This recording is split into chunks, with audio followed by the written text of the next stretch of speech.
MJ DeMarco जब young थे तो वो घर से बाहर कुछ सामान लाने गए थे। तभी वहाँ उन्होंने नोटिस किया कि उनके सामने एक चमचमाती लैम्बोर्गिनी खड़ी है। वो सोचते हैं कि ये गाड़ी ज़रूर किसी मल्टी मिलियनियर की होगी जिसकी उम्र 50 से ज़्यादा होगी। मगर थोड़ी देर बाद वो देखता है कि लगभग 25 साल का एक यंग लड़का कार में आकर बैठता है। डिमार्को को यकीन नहीं होता कि इतनी कम उम्र में कोई इतनी महंगी कार कैसे अफोर्ड कर सकता है। तो वो ये सोचते हैं कि वो कार उसकी नहीं बल्कि उसके बूढ़े फादर की होगी।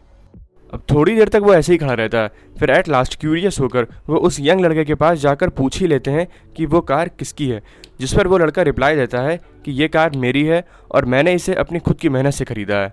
अब ये सुनकर डिमार्को के होश उड़ जाते हैं। उसके माइंड में वेल्दी होने का एज को लेकर जो मिथ था वो टूट जाता है। बचपन से उसे यही सिखाया जाता है, इनफैक्ट हमें भी यही बताया जाता है कि अमीर होने के लिए खूब मेहनत और ईमानदारी से काम करो, फिर जाकर कहीं 20, 25, 30 साल बाद की मेहनत के बाद तुम अमीर बन सकते हो। अब ये इंसिडेंट डिमार्को की लाइफ में बहुत बड़ा चेंज लाता है और अब वो फाइनेंस से रिलेटेड बुक्स पढ़ता है, कोर्सेज करता है और एट लास्ट 37 की एज में जाकर फाइनेंशियली रिटायर हो जाता है। Hey guys, this is boy K और आज की ये video the millionaire fast lane book की समरी है जिसके ऑथर हैं एमजे डिमार्को। ये खुद एक गरीब फैमिली से थे मगर 37 की एज में फाइनेंशियली फ्री होकर ये रिटायर हो गए और इस बुक में इन्होंने कई मिथ्स बस्ट किए हैं, जैसे आप 50 से पहले अमीर नहीं बन सकते। ऑथर ने इस बुक में ये भी बताया है कि आप अपने अर्ली 20s में ऐसा क्या करें जिससे आप जल्द से जल्द फाइनेंशियली रिटायर हो सकें, क्योंकि अगर आपके पास यंग एज में ही वेल्थ आ गई तभी आप ट्रू फ्रीडम से अपनी बाकी की लाइफ एंजॉय कर पाएंगे। वरना तो अगर आप लैम्बोर्गिनी का सपना देख रहे हैं और आप अपनी पूरी मेहनत से 50 साल की उम्र में अमीर होकर लैम्बोर्गिनी खरीद भी लेते हो तो भी गाइस इसकी कोई गारंटी नहीं है कि आप बुढ़ापे में लैम्बोर्गिनी पर चलोगे या व्हील चेयर पर। और रिसर्चर्स और इनफैक्ट बिलियनियर्स भी अपने इंटरव्यूज़ में ये बात कई बार प्रूव कर चुके हैं कि उनकी लाइफ के बेस्ट मोमेंट्स वो थे जब उन्होंने अपनी फैमिली के साथ गुजारे, ना कि वो जब उनकी कंपनी ने या उन्होंने प्रॉफिट कमाया। और इसीलिए अगर अमीर होना ही है तो यंग एज में होइए ताकि आप अपनी फैमिली और अपने फ्रेंड्स के साथ ज़्यादा से ज़्यादा टाइम स्पेंड कर सकें। तो चलिए आगे बढ़ते हैं और समझते हैं कि ऑथर के हिसाब से हम ऐसा क्या करें कि हम अपनी लाइफ के 7 से 10 साल को एफिशिएंटली यूटिलाइज करके फाइनेंशियली रिटायर हो जाएं। So let's start. ऑथर के हिसाब से कोई भी इंसान सिर्फ इन 3 रास्तों पर ही चलकर पैसे कमा सकता है। पहला साइड लेन, दूसरा स्लो लेन और तीसरा फास्ट लेन। अगर आपने इन तीनों रास्तों को ढंग से समझ लिया तो आपकी फाइनेंशियल जर्नी बहुत आसान हो जाएगी। तो चलिए एक एक करके इन तीनों रास्तों को समझते हैं। सबसे पहला है साइड लेन। साइड लेन पर चलने वालों को साइड वॉकर कहते हैं। ये सिर्फ अपनी एक सोर्स ऑफ इनकम पर डिपेंड होते हैं, वो है इनकी सैलरी जो इनका बॉस इन्हें देता है। और मज़ेदार बात तो ये है कि अगर ये अपने बॉस को एक महीने में 5 लाख का प्रॉफिट कमा कर दे रहे हैं तो इनका बॉस इन्हें 50,000 ही देगा। इनके कोई फाइनेंशियल गोल्स नहीं होते, ये जितना भी कमाते हैं सारा का सारा उड़ा देते हैं। इनफैक्ट इन्हें क्रेडिट कार्ड्स और लोन्स की भी लत होती है। ये महंगी चीज़ें खरीदते हैं, महंगे रेस्टोरेंट्स में खाना खाते हैं एंड एज अ रिजल्ट महीने के एंड में ये फिर से कंगाल हो जाते हैं और बेसब्री से अपनी नेक्स्ट सैलरी का इंतज़ार करने लगते हैं। पहला तो ऐसे लोगों की ज़्यादा सैलरी ही नहीं होती और अगर होती भी है तो भी इनके लैविशिंग लाइफस्टाइल और गरीबी में बस इनके बॉस के एक फायर नोटिस का फासला होता है। और ये साइड लेनर्स ही होते हैं जो अपनी इनकम पर सबसे ज़्यादा टैक्स भरते हैं। और अगर किसी साइड लेनर की इनकम अच्छी खासी भी है तो भी इससे इसका कोई लेना देना नहीं है कि वो जल्दी फाइनेंशियली फ्री हो जाएंगे या फिर कभी हो भी पाएंगे या नहीं। आपने ऐसे बहुत से सेलिब्रिटीज़ देखे होंगे जो अचानक से बैंकरप्ट हो गए होंगे क्योंकि इनके पास पैसा तो बहुत आया मगर ये पैसे को मैनेज नहीं कर पाए। अब जो दूसरा रास्ता है जिससे लोग पैसे कमाते हैं वो है स्लो लेन। स्लो लेनर्स साइड वॉकर से काफ़ी बेहतर फाइनेंशियल नॉलेज रखते हैं और 70% लोग स्लो लेनर्स ही होते हैं। ये लोग जितना भी पैसा कमाते हैं उसमें सेव ज़रूर करते हैं और ये अपने रिटायरमेंट के लिए गोल ज़रूर सेट करते हैं ताकि बुढ़ापे में इन्हें किसी के आगे हाथ ना फैलाना पड़े। मगर अफसोस ये भी 60+ की एज में ही रिटायर होंगे और अपनी जवानी भी इन्होंने काम कर करके बिताई होगी बिना एक भी दिन छुट्टी लिए।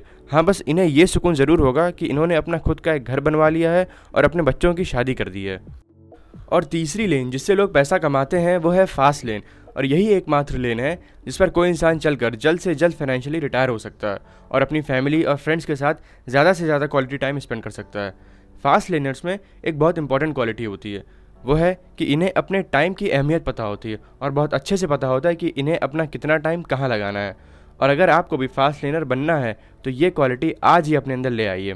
चलिए इस चीज़ को थोड़ा डिटेल में समझते हैं। सपोज़ राहुल एक IT कंपनी में जॉब करता है और डेली 12 घंटे काम करता है, महीने में 25 दिन, तो उसके एक महीने के टोटल वर्किंग आवर्स हो गए 300। और दूसरी तरफ अब्दुल का एक खुद का बिजनेस है और वो डेली 8 घंटे काम करता है और महीने के 25 दिन के हिसाब से वो एक महीने में 200 घंटे काम करता है। अब लेट से कि इस केस में इन दोनों की मंथली इनकम सेम है।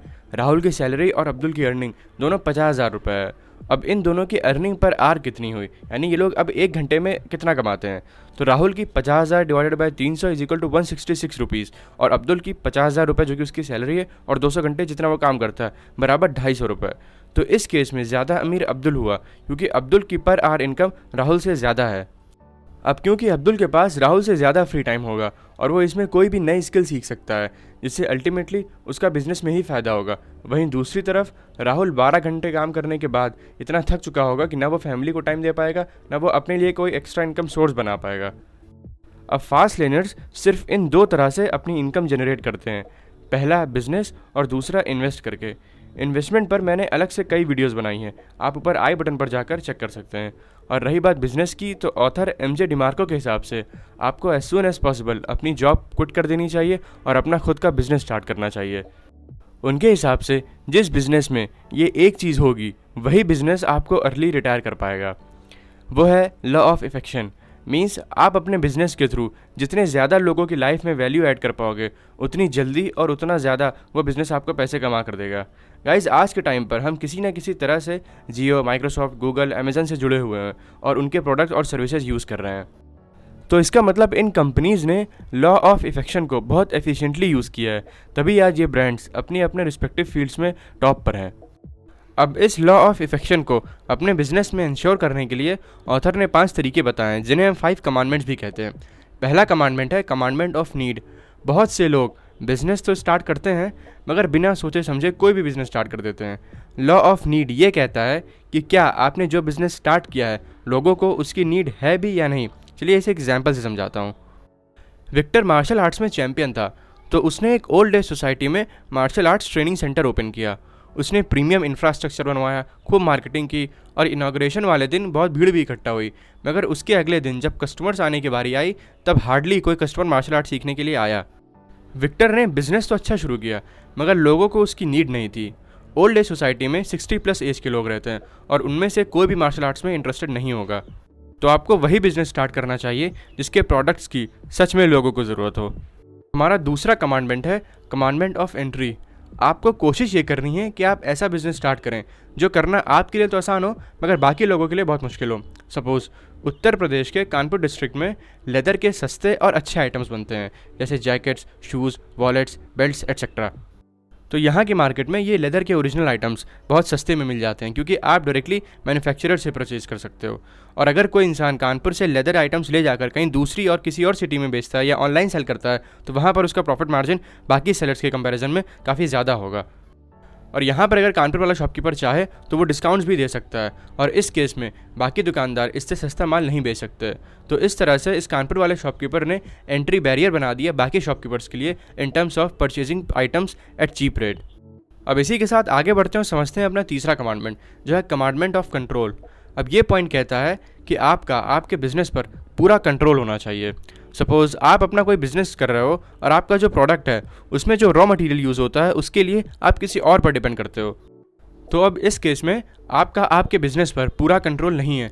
कल को आपका रॉ मटेरियल सप्लाई जब चाहे आपकी सप्लाई रोक सकता है और आप कुछ नहीं कर सकेंगे। और ये भी हो सकता है कि आपका सप्लायर आपके कॉम्पिटिटर के पास स्विच कर जाए। तो गाइज़, अगर आपका ऐसा कोई बिजनेस है भी तो एटलीस्ट हमेशा अगले 1 साल का बॉन्ड साइन करके रखिए, ताकि अगर फ्यूचर में आपका सप्लायर डिफ़ॉल्ट करता भी है तो कम से कम आपके पास एटलीस्ट इतना टाइम तो है कि आप कुछ और अरेंजमेंट कर सकते हैं। जियो जब लॉन्च हुआ था तब स्टार्टिंग में उन्होंने सिम फ्री में बांटे थे, फिर धीरे धीरे जियो ने अपने चार्जेस बढ़ाए और आज जियो के पास पूरा कंट्रोल है उनके चार्जेस पर। और अभी रिसेंटली उन्होंने अपने चार्जेस 20% इंक्रीज़ किए हैं। तो आप भी जब भी कोई बिज़नेस स्टार्ट करें या अगर आपने कोई बिज़नेस स्टार्ट कर दिया है तो ज़्यादा से ज़्यादा कंट्रोल अपने पास रखिए। अब हमारा चौथा कमांडमेंट है कमांडमेंट ऑफ स्केल। ऐसे बहुत से लोग होते हैं जो अपने बिजनेस में मास्टर होते हैं मगर स्केलेबिलिटी ना होने की वजह से वो कभी वेल्दी नहीं बन पाते और अल्टीमेटली जल्दी रिटायर भी नहीं कर पाते। आपको ऐसा बिजनेस स्टार्ट करना चाहिए जिसमें स्केलेबिलिटी का स्कोप हो, मतलब आप उस एक बिजनेस से ज़्यादा लोगों को सर्व कर सको। फॉर एग्जांपल, हो सकता है कि आपके मोहल्ले में जो स्ट्रीट फूड या जो वेंडर बर्गर बनाता है उसका बर्गर मैकडोनल्ड्स के बर्गर से भी ज़्यादा टेस्टी हो, मगर वो स्ट्रीट वेंडर दिन भर में ज़्यादा से ज़्यादा 250 बर्गर्स बेच पाएगा, पर वहीं मैकडोनल्ड्स अकेले यूएस में डेली 7 बिलियन से ज़्यादा बर्गर्स बेचता है। तो इसलिए अपने बिजनेस को स्केलेबल बनाना बहुत ज़रूरी है, और आज के टाइम पर इंटरनेट की मदद से अपने बिजनेस को स्केलेबल बनाना जितना आसान हो गया उतना आसान कभी नहीं था। आज के टाइम पर आप मात्र कुछ ही महीनों में सोशल मीडिया पर अपनी रीच लाखों या इवन करोड़ों में भी कर सकते हैं। अब हमारा 5वां कमांडमेंट है कमांडमेंट ऑफ टाइम। ऐसे बहुत से लोग होते हैं जो अपने बिजनेस में इतना इन्वॉल्व हो जाते हैं कि ना उनके पास अपने लिए ना अपनी फैमिली या फ्रेंड्स के लिए टाइम होता है, तो उनका अर्ली रिटायर होने का सपना ही रह जाता है। बिल गेट्स के हिसाब से अगर आप अपने बिजनेस को छोड़कर 6 महीनों के लिए छुट्टियों पर नहीं जा सकते तो आप बिजनेस नहीं कर रहे हैं, बल्कि आप सेल्फ एम्प्लॉयड हैं, मतलब आपने अपने लिए एक एम्प्लॉयमेंट जनरेट किया है। अगर आपका बिजनेस प्रॉफिटेबल हो गया तो आप कॉम्पिटेंट और वेल कैरेक्टर्ड लोगों को हायर करिए ताकि आप उनके भरोसे अपना बिजनेस छोड़कर खुद जल्दी रिटायर हो सकें। फॉर एग्जाम्पल, बिल गेट्स की माइक्रोसॉफ्ट कंपनी, आज माइक्रोसॉफ्ट कंपनी को उनका CEO और बोर्ड ऑफ डायरेक्टर्स मिलकर चला रहे हैं, और बिल गेट्स ने पूरी तरह से अपनी कंपनी को पैसिव इनकम का सोर्स बना लिया है। तो गाइस, आज के लिए बस इतना ही। वीडियो अच्छी लगी हो तो लाइक करें, वीडियो अच्छी ना लगी हो तो डिसलाइक करें, और आप आने वाले टाइम में जिस भी टॉपिक पर वीडियो चाहते हो वो हमें कमेंट बॉक्स में बता सकते हैं, हम उस पर वीडियो ज़रूर बनाएंगे। Thank you.